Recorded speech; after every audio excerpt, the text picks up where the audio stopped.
Alright, so Warlock's broken as shit right now. Your items are horrible, I think. Thank you. Yeah, what is this, XD? What is this?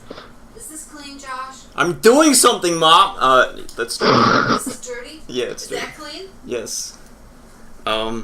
Your son's dirty. Down. All I XD. want is the white.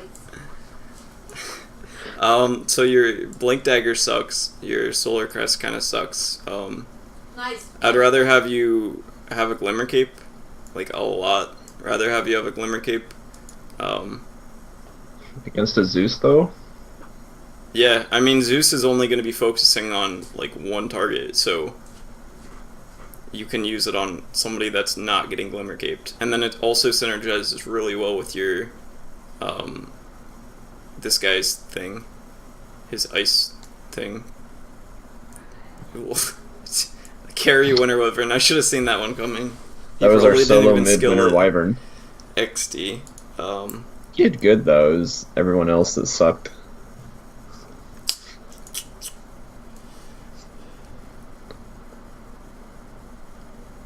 So, what made you go for the Solar Crest, and what made you go for the Blink Dagger? The Solar Crest, I think, was to help people survive duel. And then the Blink Dagger was because, like, you know, what was happening? That was a late game purchase, and that was because, like, you had the double Zeus ult coming in as well as the Spectre ult. Yeah. And, like, I was trying to hide. I wanted to be able to, like, hide and then blink in and not, like, die immediately before casting, but it's like, with the Spectre Haunt with the Radiance, that kind of didn't work. These guys are one of the best counters to Blink Dagger in the game, because when a fight breaks out, if Zeus is good and a fight breaks out, he'll ult first, and that'll give you vision of everyone, and it'll do damage on everyone, and it'll cancel blinks on everyone, and then this guy usually haunts in really quickly too, so your Blink Dagger, the chances of you being able to blink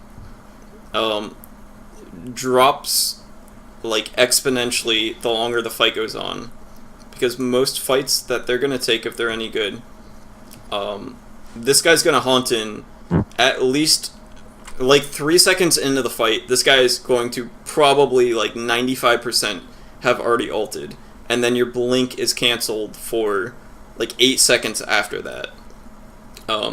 And so there's a chance that he does it in the first second, there's a chance he does it in the second, and then there's a chance he does it in the third second.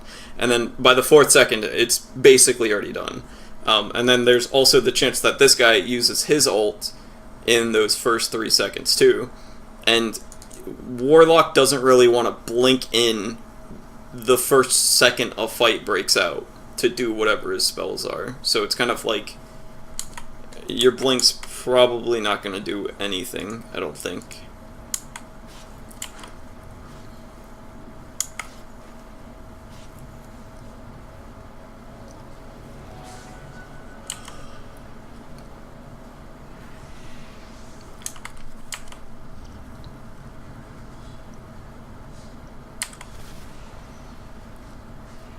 And, oh, let me see your pick order, actually. I think I picked first. Yeah. The Rubik pick sucks, because how Warlock is played in high-level games is basically you're position 5 that, usually it's a dual lane against a dual lane in both of the safe and off lane, and what you do is basically out-heal the damage that the enemy offlaners do to your core. And so what I'm getting at with this is Rubik's pick sucked, but with Rubik having picked what he did, I'd probably rather see him in the off lane, I think. And you in the safe lane, if you can make that decision. Because Rubik doesn't like... Rubik lifting somebody doesn't really do anything if he's only lifting it so you can right-click more with these two heroes. But if he's lifting like a Pudge that's rotting on the Nature's Prophet and then throwing it into a stun on a Spectre and a Jakiro, that actually can do a good amount. Or Fade Bolt them when they're going on this guy. So, because of how Rubik's spells work, he would do a lot more here than he would here. Mm-hmm. And you would do less down here, kind of, but you would overall, your supports would be having more impact if you guys switched. Does that make sense? Yeah, no, that makes sense because I can babysit a lot better than him. Yeah, like you can spam this over and over and over, and then, like, Rubik's spells, he can only cast, since they buffed intelligence, he can cast it like 4 times, and then he's done. And it's like, it's not mana efficient at all. Like, he lifts somebody for 1 second and does 0 damage for 125 mana on a 28 second cooldown. Whereas you, for 90 mana, you can fucking do, 180 damage every 16 seconds, or you can heal that much. So, your spells are a lot more spammable, and they actually do stuff to a solo offlaner or a duo carry.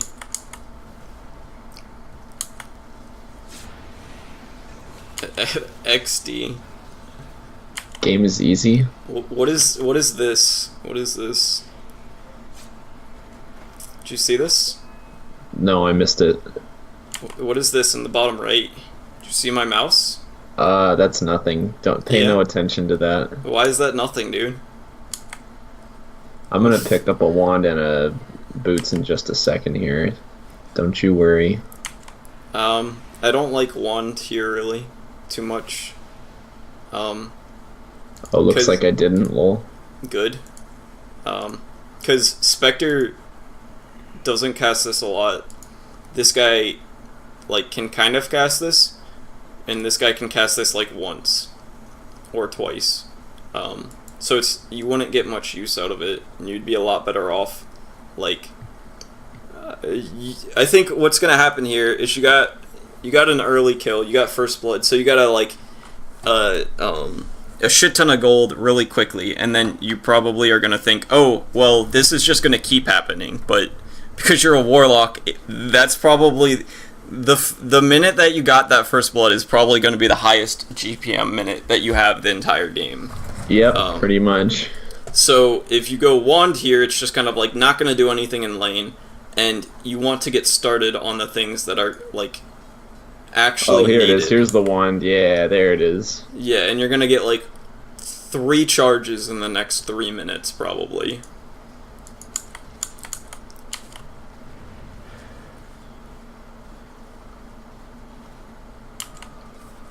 Nice ward, dude. Is that theirs? Is that just outside of the range of it? XD. Of course. Why would he ward? Okay.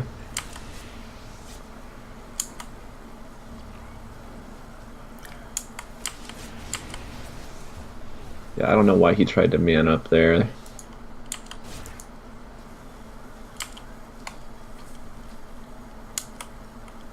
Also, something to consider, this is better defensively than it is offensively, because your hero doesn't resist the heal, but the enemies resist the damage.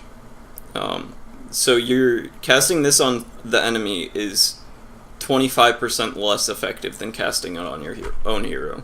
But that's in the case of your hero, like, getting all of it. So if this guy's gonna die in 1 second, it's not better to cast it on him than it is to cast it on someone else. So that's just something to keep in mind when you're playing Warlock. And you're also blocking the shit out of him. If you watch here... Come on. He's trying to run out. Nope, get back in there, dude. Nope, get back in there, dude. To the death. I think that's fine, though. Because everyone... Not blocking him, but the trade itself. Because everyone's going to get super low from that. And then Nature's Prophet's going to come back. And then This guy has... The Spectre's probably... Yeah, he's basically out of regen. And you got, like, your 2 wand charges on your stick, so you're fine. And I mean, although I did block him, like, he did try to turn on them on 2 separate instances, so... Yeah. I mean, that trade's fine. Because, like, look at the Spectre still. Spectre has to go all the way back to base. So that was definitely a fine trade. And if you're trading and you're going... Like, I would say that's going above even. Because of just, like, how it works. And then... Also, you're a dual lane against a tri-lane, so your bottom lane should be destroying, theoretically.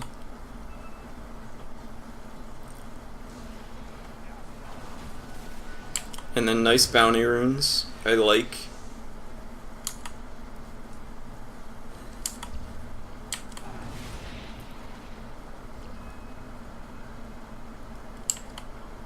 See, like, you just fucking healed him full. You just pressed the button, now he's able to stay in lane for another hour.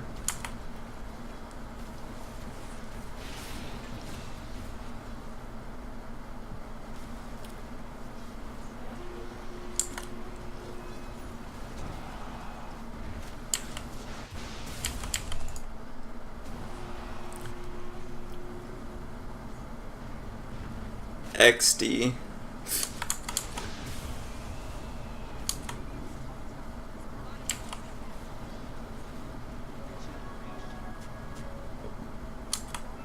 Yeah, so this game's kind of wonky.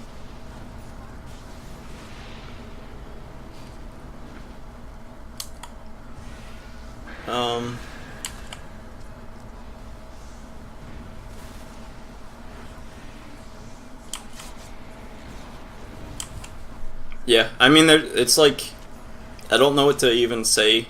This is all just kind of like... Makes your head hurt. Well, it's like, there's just so many rotations that it's just kind of like... And they're rotations that are kind of like, hey, I see this thing happening. A shiny thing over here, I'm gonna go run to it. I think probably... I think the main thing, if you could communicate it, trying to have the Rubik not be a Rubik, but if he's gonna pick a Rubik, going to the off lane, I think probably what your best play would be is starting bottom with the Warlock and then playing aggressively on the LC, because I think she can dispel. Yeah, she can dispel your Rubik. So what you want to do is trade with your hero's right clicks against her right clicks, and do that until your Drow Rangers got like, I don't know why she has 2 in this, but if Down syndrome. Yeah, something like that. If she could have 2 points in this, and she has like level 4 or 5, and you just like pull some, and then leave when the LC's like level 3 or some shit like that. I think that would be something that you could do, and that would be the best impact that you could have. And then you go tri-lane with your Drow Ranger having level 3 in this, having however much damage, like 15 damage on all 3 of you, and then this lane is 1 anyways. But before you would leave, you would want to drop a ward right here, so that like Pudge doesn't like run around and just hook your Drow Ranger or something. But yeah, I want to... We usually only talk about the laning phase, but I'm going to try to look at your later game too a little bit.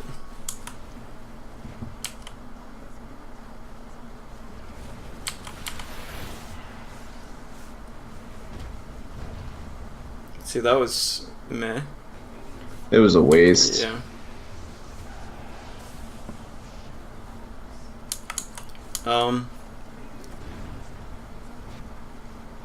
Yeah, I mean, you can at least farm with it, I guess. Take your Drow's farm. Yeah. Were you the position 5 or the position 4 this game? Weren't really positions, it was just like, you know, I mean, yes, I was position 5. I bought the wards this game, so I think part of it is you guys don't really have that great of wards. Like, I really would have liked to have seen a ward right here. At like 5 minutes in the game onward until like probably put one at 5 minutes and then replace it when it dies, because a lot of shit was happening down here, and they do have good ganking heroes with the Pudge, and like if your Drow Raider's lane's going well, but Pudge hooks her and then she gets dueled and she dies, then when she comes back to the lane, it's kind of like all of her advantage is gone. But if you have a ward here, you can just spot that out, and then the Pudge doesn't do anything down here for a minute, and then he's like, why the draw play? And I don't understand. And then he's like level 4 at 13 minutes. And then he just doesn't really have impact until you guys try to go high ground.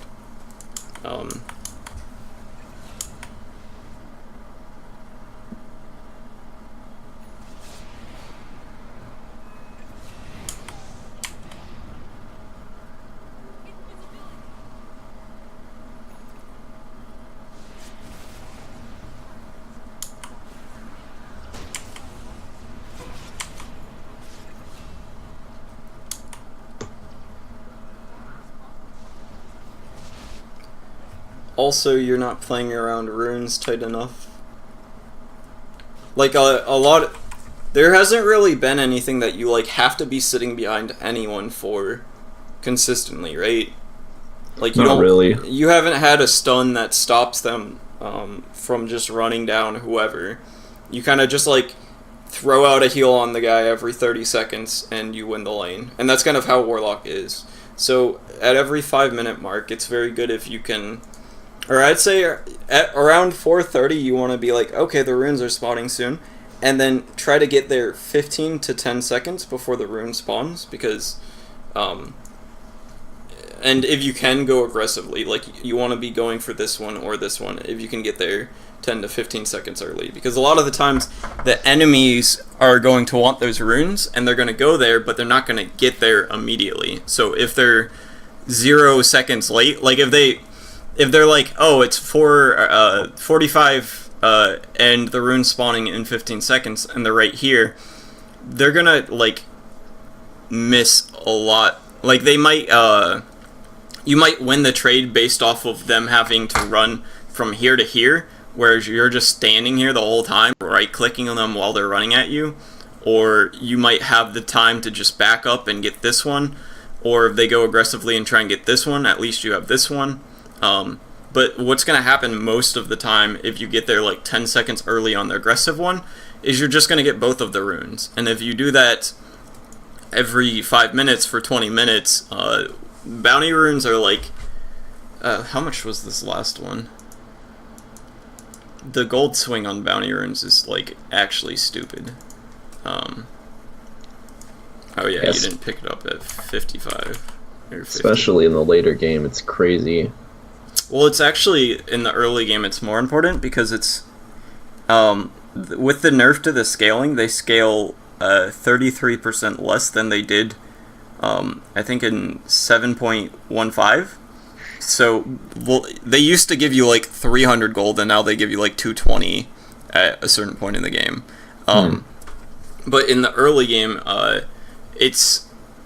think it's every, it's 10 more gold every bounty rune, I think. I think it's 2 gold per minute, and it's every 5 minutes. So it's 10 more gold per bounty rune. It used to be 15, but it's kind of like, I think the first ones are like 80 gold or something if you get both of them, and then that's times 10, because that's, you're giving it to your 5 heroes, and then you're taking it away from their 5 heroes. And 80 gold, let's just assume that they're 40 at the 5-minute one. 80 gold, that's 800 gold off of the 2 bounty runes at 5 minutes. Or it's like, at 35 minutes, it's like 1500 gold. it's double later, but it's like if you can start the game with 500 gold, that's probably a lot better than just getting 2,000 gold at like 30 minutes, just because early gold impacts the entire game, and you can shut people down with it. So I think the early bounty runes are more important than the later ones, just based off of how much you can snowball and shut people down from snowballing. And it's also the 5 and 10 minute ones are the most important, because it's, if you go and just like try to get a bounty rune at 40 minutes as a support, you're probably just going to run through a ward and die. But at 10 and 5 minutes, the lanes are kind of like still like what they are, and there's usually like 3 or 4 heroes showing, so you're not going to just like run into 5 heroes getting the bounty rune and instantly die. So the 5 and 10 minute ones, as a support, you can actually just take on your own, and they have more impact, so it's very important to watch out for those in the early game.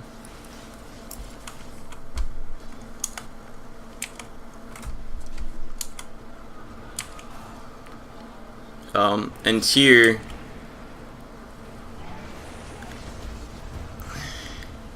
what you want to be doing is sitting behind your Drow Ranger and having her push aggressively. That's like your mid and late game contribution.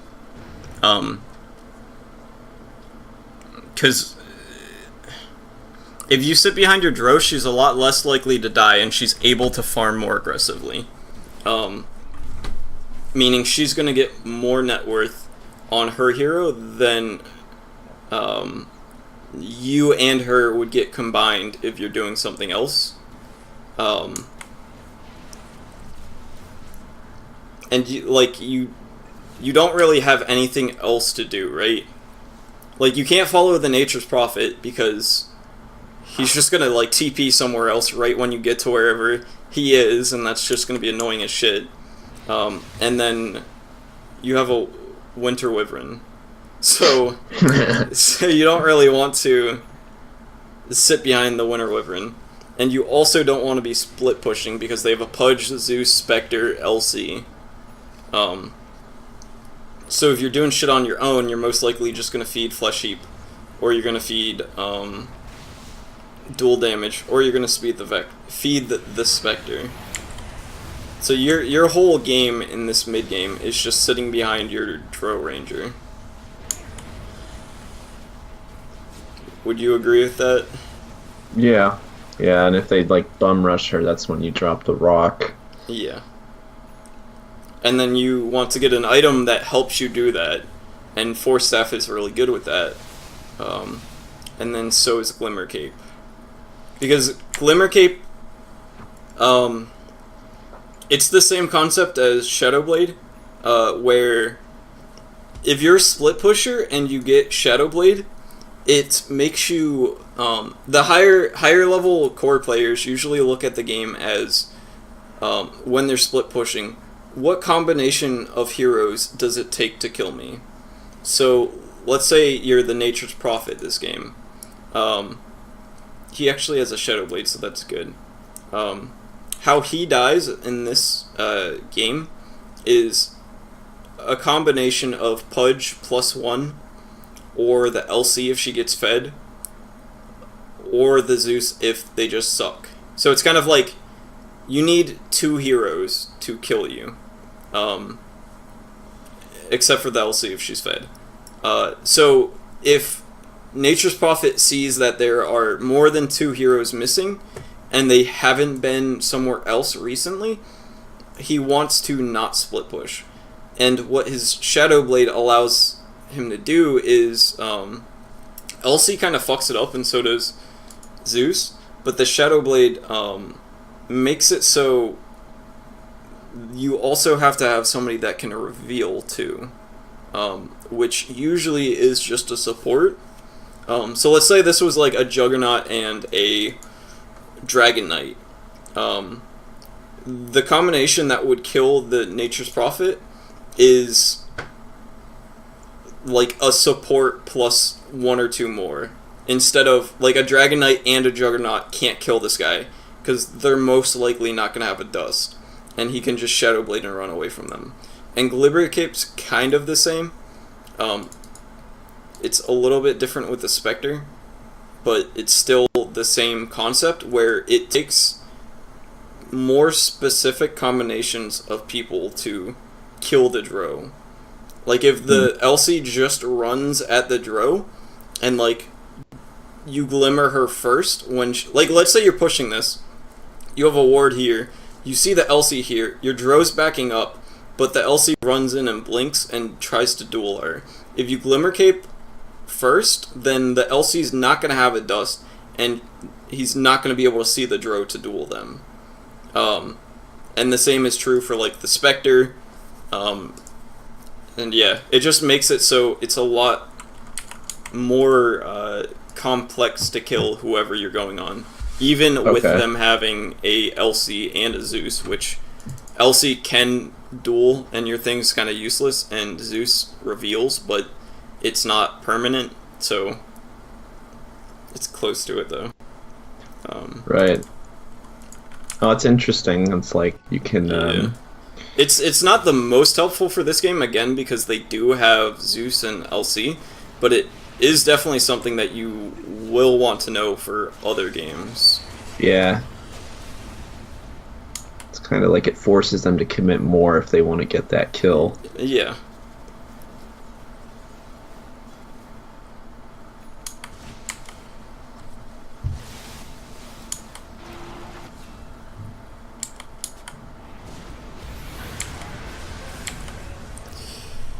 The Golem's definitely worth the kill on the Spectre.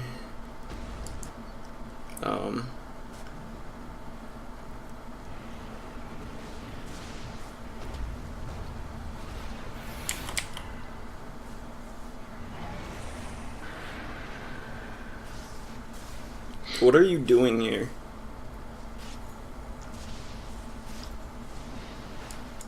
You have no abilities and you're running into them. Like, this isn't bad, it's definitely risky what you're doing here, but it pays off. But what you do after is you use all your spells, which is really good. Except for that was, like, your Fatal Bonds was... For what, dude? Don't waste cooldowns, lol. Yeah, what is this? Are you trying to break his Lincolns? I think, like, right here, it should have just been back. Well, I think what you do is not cast Fatal Bonds there, you cast it here, and then back. But if we had to play from right here, yeah, definitely. Because this spell is so strong. It's like, it's strong as shit. And if you can just cast that again, that's going to be more impact than whatever right clicks you're going to throw out, even with a Drow Ranger. But you go in and you get close here, you're kind of tunnel visioned and you don't see the Zeus here. And you're at like 2/3 health. And then you just blow up for it. So that's just kind of like a support positioning mistake.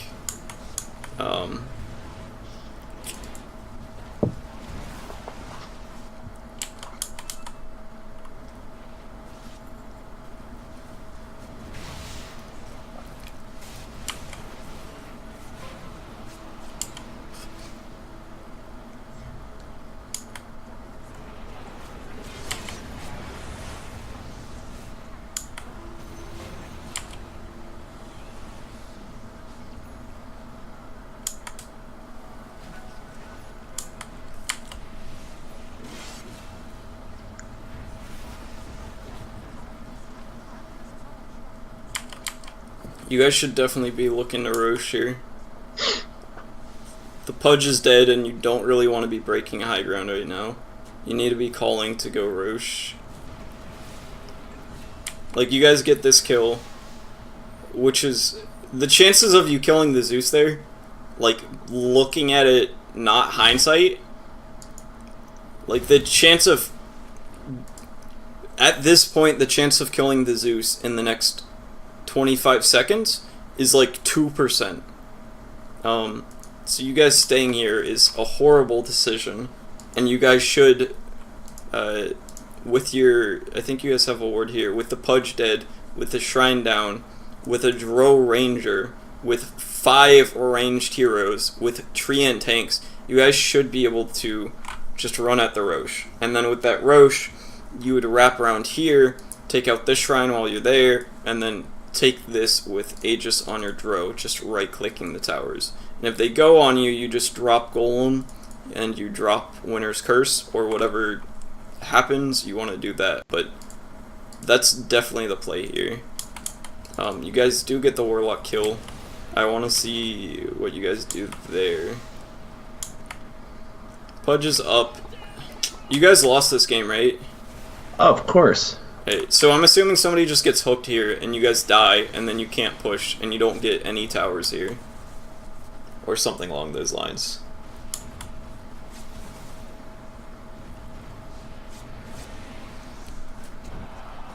Hey, there it is. Yeah.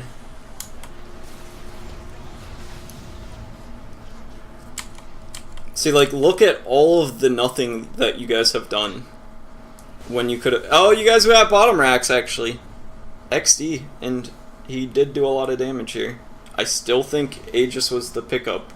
Because you guys had to spend a lot to get that. You had to... Your Rubik had to die, you had to Winter's Curse, you had to use Golem. But if you guys go bottom with the Zeus... you guys can take Rosh and then wrap around here. Get the Shrine. The Zeus might be up by then, but if your Drow Ranger doesn't get hooked and you just sit behind her, they don't have anything that they can, like, do to you guys. If they jump in, you just drop Golem and then Winter's Curse and you win the team fight. And then you just continue to do that in other lanes. Because if they jump on you, you're probably going to win the fight, and 3 of them are going to die in their base, and then you just run through the rest of their racks.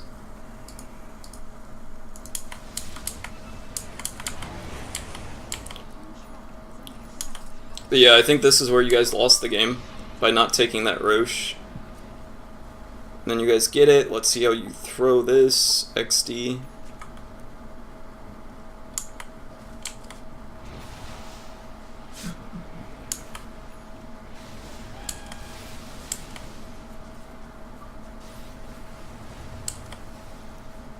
I think she gets hooked here if I remember correctly. Maybe not. Yeah. So you guys have to get a pick off before you can push. Because with Jakiro and with Zeus and with Pudge hooking, their wave clear is too consistent, and you guys aren't going to really be able to get to the high ground with a creep wave. Yeah, it's like Mexican standoff Dota right now. Yeah. I guess they misplay it, and you guys get both of the tier 4s. And then, yeah.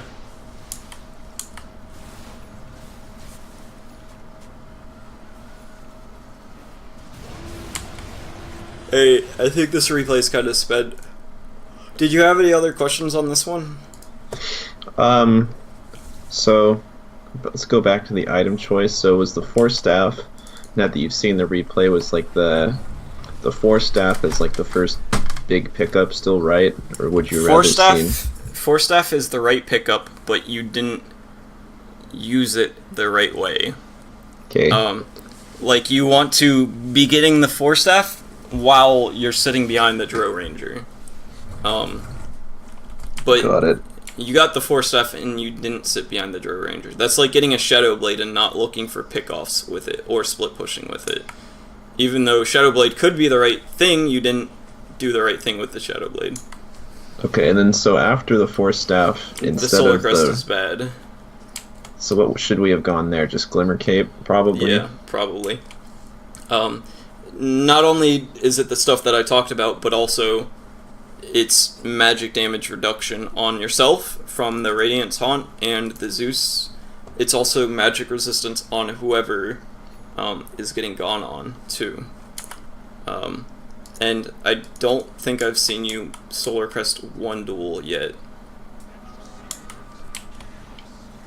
And also, most of the damage that's going to come from the duel is likely to, or a good amount of the damage that comes from the duel is not going to be physical.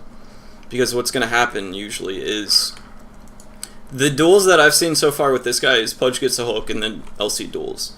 But what is more predictable to happen is the LC jumps in, duels, blade mails, and then the rest of the team follows up and does most of the damage, which is physical or pure damage, magic damage, pure damage, magic damage, magic damage, magic damage. So a lot of your Solar Crest, the biggest impact of it is going to be like your Nature's Prophet not killing himself on blade mail on himself.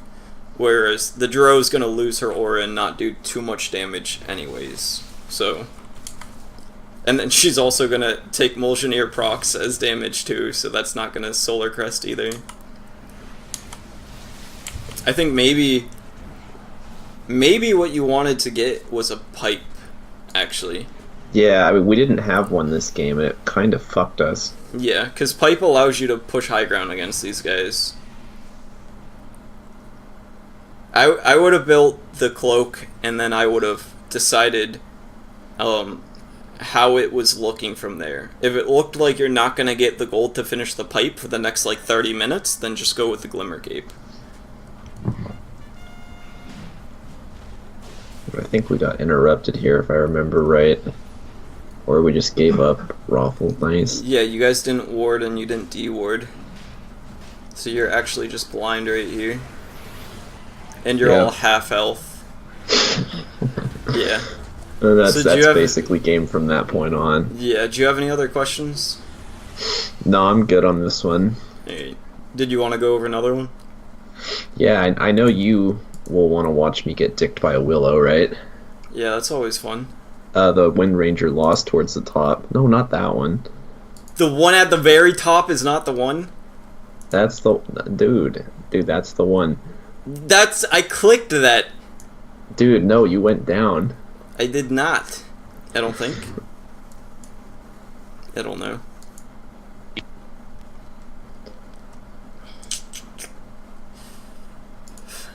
Herald -1 XD. Yep. Hey, he played like one. 1 or -1? Lil. I think -1 is a bit harsh, but still pretty low. The main thing was, like, I think our offlane comp was like a fucking Doom Enigma offlane. It was just like, what? Wait, what position were you? I was mid, so that's why we lost. Of course. I wanted offlane, but they wouldn't let me have it.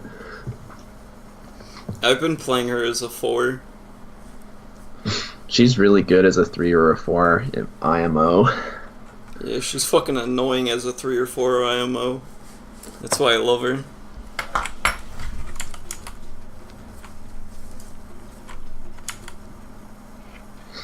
I think she's much better as a 3 than a 2. Because it's like, you can really just take over the lane with her. The thing is, she's not consistent enough to be a 2. Yeah. Like, if you have to have a lane that goes well, and you have to be against targets that die, and you have to land your shackles. But as a 3, it's like a puck position 3, where you're not, like... A puck position 3 can go Midas, but a puck position 2 has a lot harder time doing it, because you have to, like, do stuff. Or at least that's, like, what it was before, but the meta's kind of, like, shifted to where the position 3 is closer to a position 1 now. I don't like that you went power shot first here. I usually go wind run first on her, because it's just, her right clicks are so good with the range and the attack time, and her attack point, that you will win trades so easily with wind run, and it's only 50 mana, and it doesn't push out the lane too hard. So what you should be doing here Also, put a tango in your backpack, dude.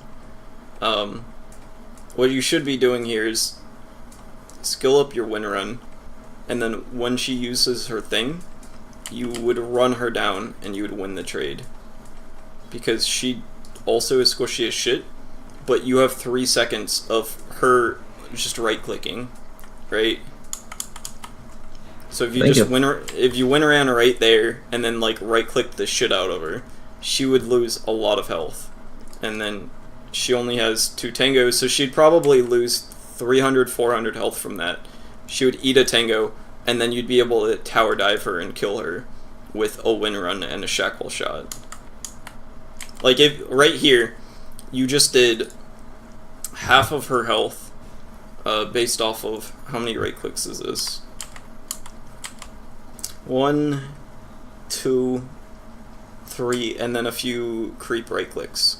So you definitely could have got those 3, probably 4 right clicks if you skilled win run first, and she'd be about the health she is now, and then your win run would be up right now. So you could be poking her right here, and then when the tower aggroes you or she turns on you, you just activate win run, get a few more shots in, and then run out of tower. And then her lane would be over right now, right? Pretty much. I think the play I think is you wait until you see what she skills, and then like as soon as you see her doing whatever the fuck that thing's called first, it's like immediately skill a win run, pop it right before it hits you, and then just like run her down and punish the shit out of it. I don't play mid at all, so I'm not sure, but from the experience that I have with her as a 3 or a 4, I think you skill your win run regardless. Really? Yeah, because like her options are her W or her Bramble Maze, and what the fuck is she gonna do with a level 1 Bramble Maze? She's gonna like throw it down and at the best hit you once with it, but you just win run and she can't do anything more, and then you also get like 3 right clicks in on her while she's running away. And then if she gets her Shadow Realm, you just right click until she uses that, and then you wait until she throws her thing out, and then you dodge with it, and then you just right click her because she has no abilities essentially, because this is on cooldown and it had no effect. And then if she starts with this, well, you fucking won your lane anyways, because this doesn't do anything really at level 1.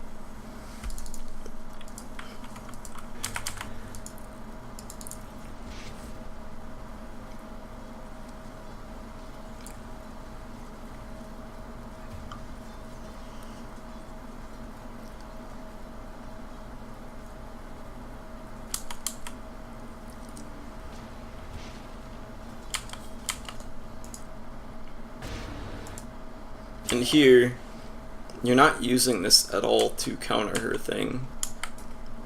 I think you've gotten hit with it 3 times when you've had this active. You just wait for her to throw it out. Right here, you probably want to pop it anyways, because you took a tower shot too. So you just took... what is that? 300 maybe? Yeah, a little over 300 damage to save 50 mana when you have CM Aura. And right now you have to back and you're scared, and you don't have the courier for an hour because your Crystal Maiden needed her Iron Branch or whatever. Yep, I feel that. And then you put a second point in this, which I don't like too much. Because if you land a good Shackle, you have enough mana for your whole combo. And landing a Shackle is a 2-second duration, whereas this is just 1 more second on your win run. And a lot of the times, what happens with duration increasing abilities is the increase in the duration doesn't actually matter a lot of the times. Like, if you kill her in 2 seconds, the difference between a level 1 and a level 4 win run doesn't matter at all. Or if she backs into the trees at 2 seconds, your extra point doesn't matter at all. So it's like, very often will this not actually matter, but if you land one of these on her, she's actually just dead at this point. You right-click her twice, and then you charge up your power shot, and she's dead. But with this skilled up, and you not even using it in the first place, it's not really going to help you too much. It's good that you used it there.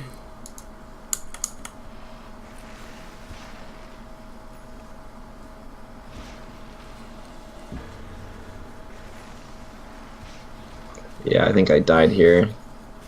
No, that was later.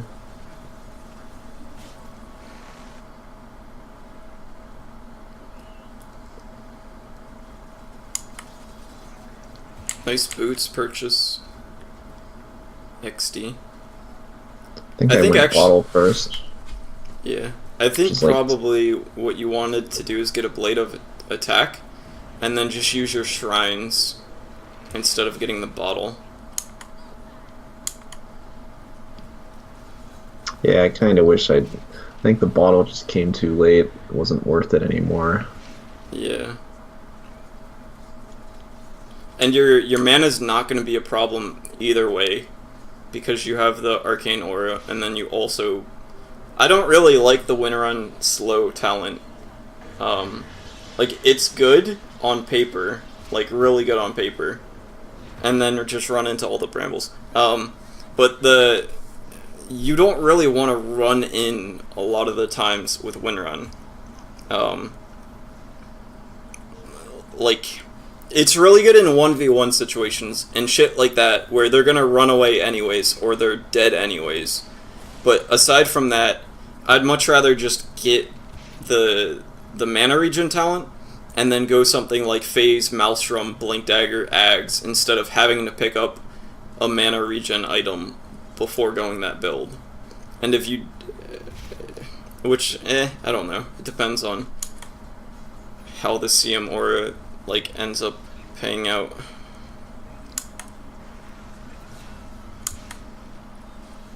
But yeah, no matter what, you have better solutions for your mana than,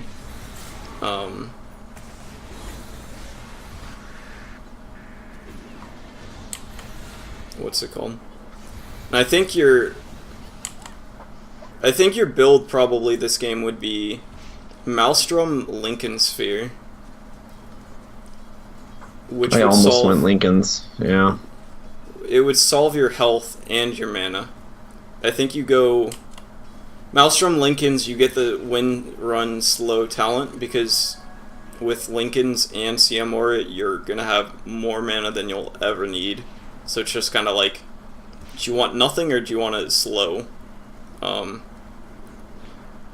Because that'll stop her Q, or her E, which is 3.5 second stun, or it's going to stop Coconut, or it's going to stop Mana Void, which does a lot on you, or it's going to stop the Pudge from being able to solo kill you with a hook, which he will be able to do pretty often because Windranger is so squishy naturally. And I don't like the 2 nulls, because you're not building it into anything, and it's just kind of like, hey, I can't last hit, let me get these, let me waste 500 gold because I can't last hit. And if you compare it to, like, the first null's fine, but the second null, it's like, for the same gold, you could have gotten one of your Blade of Alacrities and gotten more damage from it. And you would have been closer to your Phase Boots, and then by the time you have Phase Boots, you don't really need the second null. So it's just kind of like a waste of 500 gold.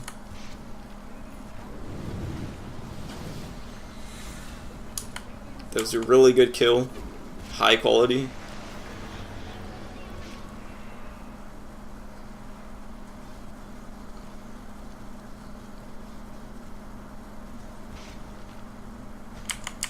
And like here, I think you're playing way too afraid.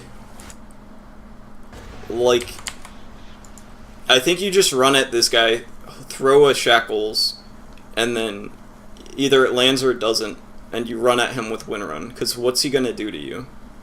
The tower doesn't do any damage, and if you play smart around not stacking for like an infinite Coconut on this guy, you're going to be just fine.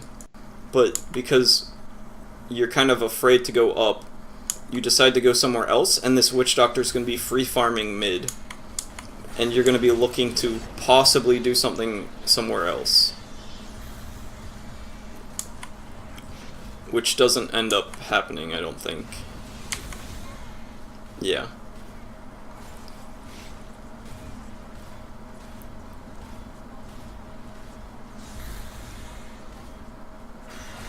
It's a pretty fun hero to play against, right?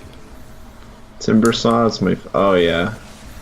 If I had any hero that I could have in all of my games, it would be a Timbersaw. Because I just like healing people when I right-click them. Yep. So like here you get the mana regen, and you have the bottle, and you have this. So you have 10 mana regen just like innately. And I think even if you cast all your spells off cooldown, you're gonna be able to stay on the map for like 3 minutes, I think, before having to do anything. So it's kind of overkill. And then, with it being overkill, you don't really want to get the Lincolns because the mana is completely wasted. Kinda.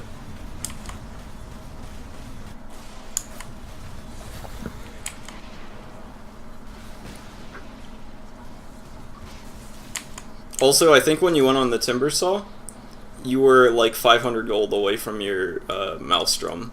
And if you had the Maelstrom, you'd actually be doing damage to him. Yep.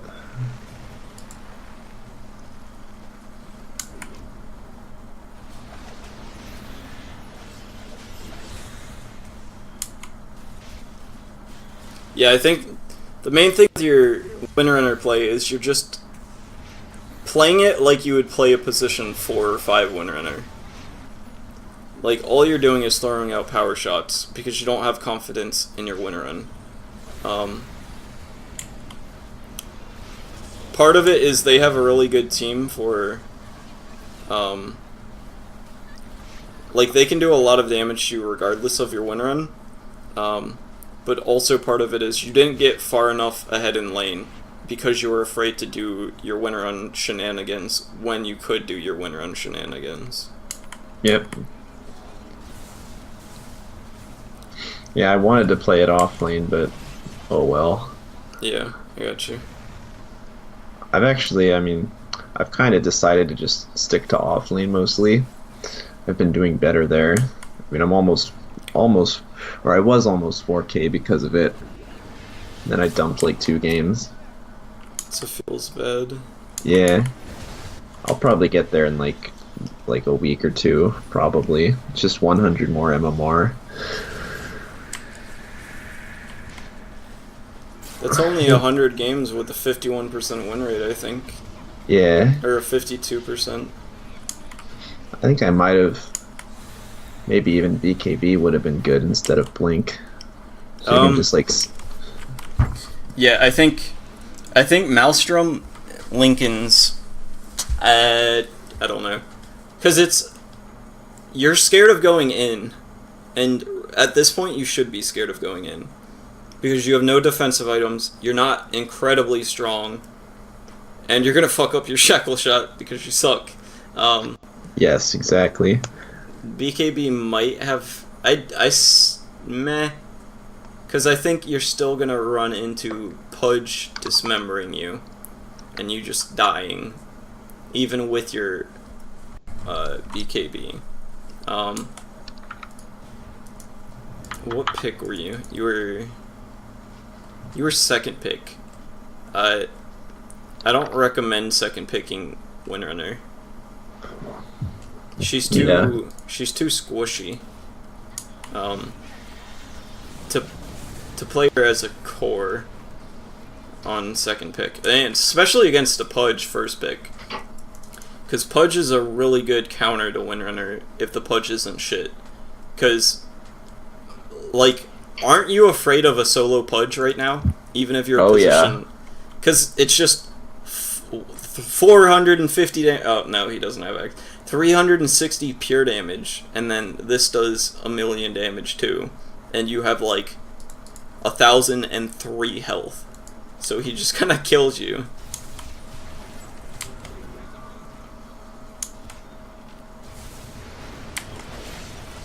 Yeah, I think this game's kind of spent. Yeah. I think getting the second null was bad. Not using your Windrun. Like, you probably took like 1,000 harass in lane that you didn't need to take. And there was probably at least 2,000 harass on the Dark Willow that you could have put out that you didn't. And if you did that all properly, and I think you know the places that you should have been using your E at. Yeah. I think also starting level 1 E would have made a big difference too. I think with all of that said, if you did that properly, you would have destroyed the Windrunner, or the Dark Willow. You would have probably killed her and then taken her tower with your ult, and then you can like roam from there and like run away with the game, probably. I think that's how this had to be played out. And then probably go Maelstrom Lincolns and then Blink. And then just be very selective with your fights. And then go like Ags, maybe BKB after that. I don't know. Yeah. I think probably, yeah, I think you might not need the BKB, but you do want the Lincolns, and then your playstyle is you let these guys go in front. And maybe if you pushed earlier and shut down the Dark Willow more, and then impacted their lanes, they'd probably be tankier, so you can get away with doing that instead of having to tank yourself, etc. But yeah, do you have any other questions on this replay? Let me think. Yeah, I think it's like, if we had done those things mid, we probably could have smashed this Dark Willow, and then from that point on, you just roam top, you take Anti-Mage's tower away. Yeah. Take his space away. Would you, is Aghanims good this game? Like, hypothetically, if that had happened, go Aghanims for the timber? Ags is good any game that you have good right-click. It's just, are there items that you need more to do stuff? And I would argue that, like, I'd say every game it's probably good to go Maelstrom like Ags, but there are better things to do. Like this game, your Lincolns would allow you to play aggressively enough that you would probably do more damage by having a Lincolns than by having an Ags. Yeah. Because if you don't have an Ags, your correct range, or if you don't have a Lincoln Sphere, I guess the way to put it is, you know how with split pushing with certain items, it's safe to split push one area, whereas if you don't have certain items, it's not. Like, if you're a Brown Boots Crystal Maiden, you don't want to be split pushing. If you're the Radiant and, like, they're tier 2s down, you don't want to be, like, right here split pushing with Brown Boots and a Wand. But if you're, like, a Crystal Maiden with a BKB, Lincoln's Blink Dagger, Shadow Blade, Force Staff, then you might get away with being right here, right? Right. So I think with Lincoln Sphere, it's the same concept with team fights, where the positions, there are certain positions that it's correct to be in with a Lincoln Sphere, that it's incorrect to be in without a Lincoln Sphere. And with that Lincoln Sphere, those correct positions would allow you to do a lot more than an Aghanims would in the positions that are correct for not having Lincolns. Does that make sense? Yeah. And then also with Lincoln's Ags and then Blink Dagger next, Windrunner is an amazing split pusher, because one Maelstrom proc and your power shot, and you kill off basically an entire creep wave, and then you have a Lincoln's, you have a blink, and you have pure evasion and max movement speed for 6 seconds. So it's really easy for you to, like, just split push really effectively with Windrunner with those items. But with Ags, again, it's just kind of like, well, they dismembered me and my whole thing is done. Or they put Dark Willow's stun on me and they chased me for 4 seconds and then I got stunned for 3.5 seconds and I just died or whatever. But yeah. So do you have any other questions on anything at all? Either of the two? Nah, I'm done. Alright, Poggers. I am done. We made it. And I remembered